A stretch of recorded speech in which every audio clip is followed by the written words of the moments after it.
VDO Events and Services presents She's Got the Look 2025, taking place on the 15th of March 2025, Saturday at St. Augustine CE High School in Kilburn, London.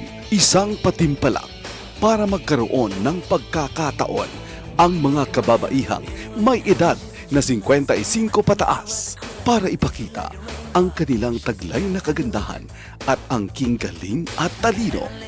She's Got the Look 2025 is a platform for women empowerment in conjunction to the celebration of Women Empowerment Month.